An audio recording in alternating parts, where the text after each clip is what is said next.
사랑하는 행복한 교회 성도 여러분, 이 영상을 보시는 하나님 나라의 귀한 자녀 여러분, 오늘은 2021년 1월 28일 목요일입니다. 우리가 늘 항상 하나님께 감사하며 범사에 기뻐하며 쉬지 말고 기도하고 우리의 삶 속에 늘 함께 하시는 주님을 만날 수 있도록 허락하신 것 감사합니다. 찬양 속에서 거하는 주님을 만나시고요. 찬양 속에서 병도 치료됩니다. 요즘에 우울증으로 코로나 블루라고 하는 이 코로나가 원인이 되는 이 우울증에 걸려있는 분들이 많습니다. 하나님을 소개하는 참 좋은 기회라고 저는 생각합니다.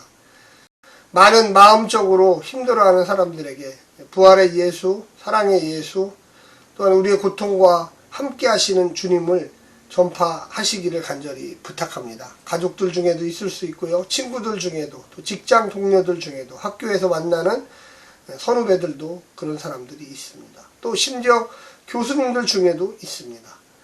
예수님 참 평안의 주, 영원한 인간의 유일한 메시아를 믿어보시라고, 또 기도해보시라고, 함께 기도하자고 이렇게 꼭 이야기하시기를 간절히 부탁합니다. 매일 성경을 통하여 우리 행복한 교회 성도들, 이 영상을 보시는 모든 분들이 위로를 받으시고 또 견디시고 하나님께서 주시는 용기와 지혜와 복을 누리시기를 간절히 부탁드립니다. 오늘 우리에게 주신 하나님의 말씀은 누가복음 9장 28절부터 36절까지의 말씀입니다. 먼저 성우들이 읽어주는 말씀을 듣고 다시 오겠습니다. 이 말씀을 하신 후 8일쯤 되어 예수께서 베드로와 요한과 야고보를 데리고 기도하시러 산에 올라가서 기도하실 때에 용모가 변화되고 그 옷이 휘어져 광채가 나더라. 문득 두 사람이 예수와 함께 말하니 이는 모세와 엘리야라. 영광 중에 나타나서 장차 예수께서 예루살렘에서 별세하실 것을 말할세. 베드로와 및 함께 있는 자들이 깊이 졸다가 온전히 깨어나 예수의 영광과 및 함께 선 두 사람을 보더니 두 사람이 떠날 때에 베드로가 예수께 여짜오되 주여, 우리가 여기 있는 것이 좋사오니 우리가 초막 셋을 짓되 하나는 주를 위하여, 하나는 모세를 위하여, 하나는 엘리야를 위하여 하사이다 하되 자기가 하는 말을 자기도 알지 못하더라. 이 말 할 즈음에 구름이 와서 그들을 덮는지라.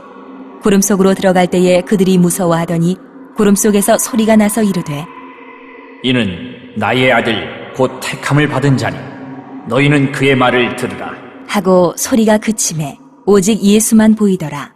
제자들이 잠잠하여 그 본 것을 무엇이든지 그때는 아무에게도 이르지 아니하니라. 오늘 본문은 어제의 그 본문에 이어서 기도하는 가운데 예수님의 정체성을 드러내는 본문 중에 하나입니다.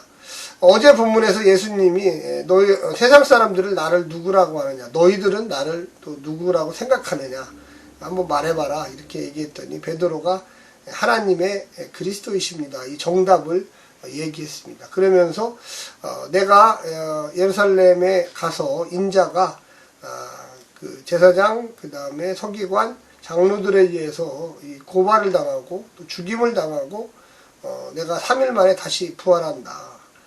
그래서 나를 따라오려거든 제자의 길, 너는 날마다 십자가를 지고 자기를 부인하고 이러면서 예수의 길을 쫓아가야 된다. 이런 이야기가 있었습니다. 오늘도 마찬가지입니다. 그 사건이 있은 다음에 8일이 지나서 또 예수님의 제자들 중에 핵심적인 제자 베드로, 요한, 야고보 세 사람을 데리고 변화산에 갔습니다. 변모, 그래서 예수님이 변했어요.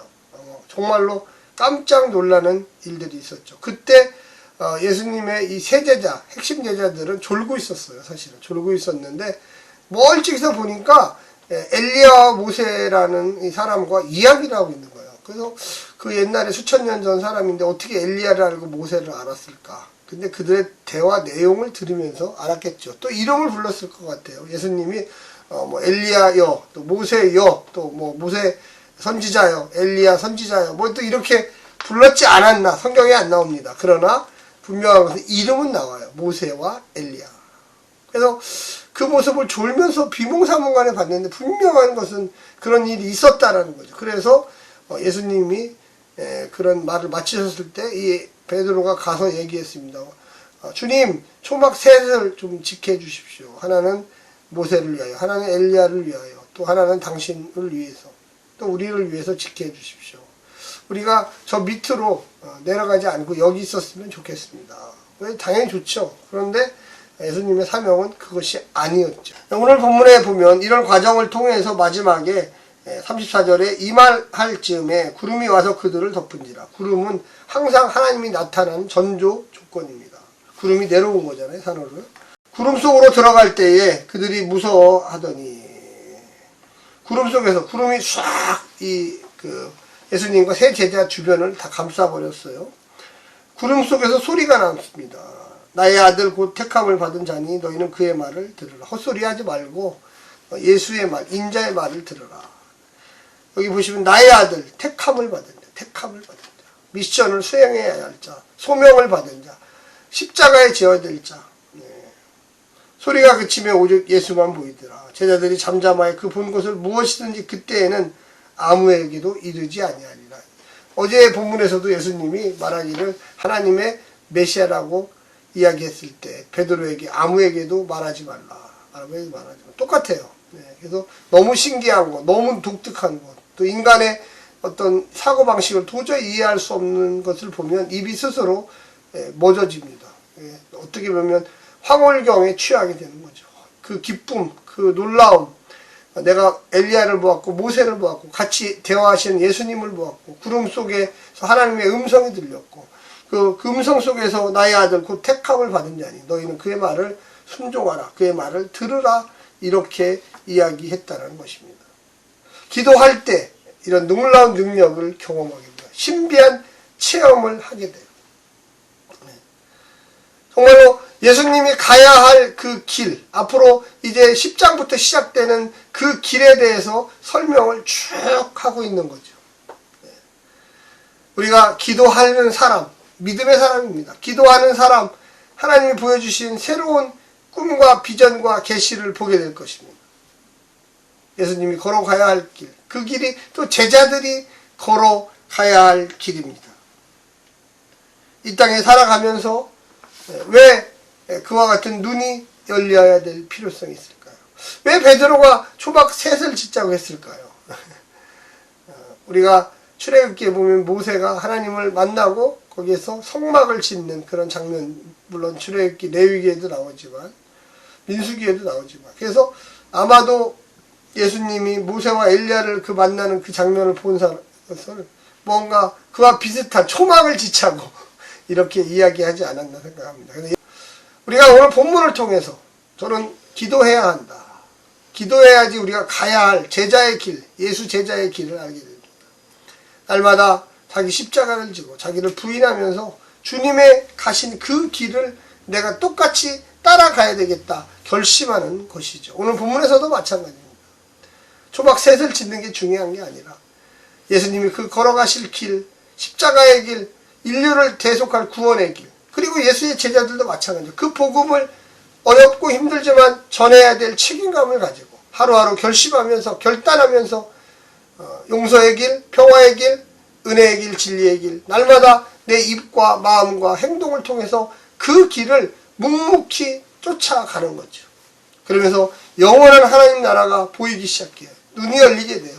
오늘 본문에 나오는 베드로, 요한, 야고보처럼 새로운 신비의 경험을 우리 일상 속에서 누리게 됩니다. 언제요? 기도할 때.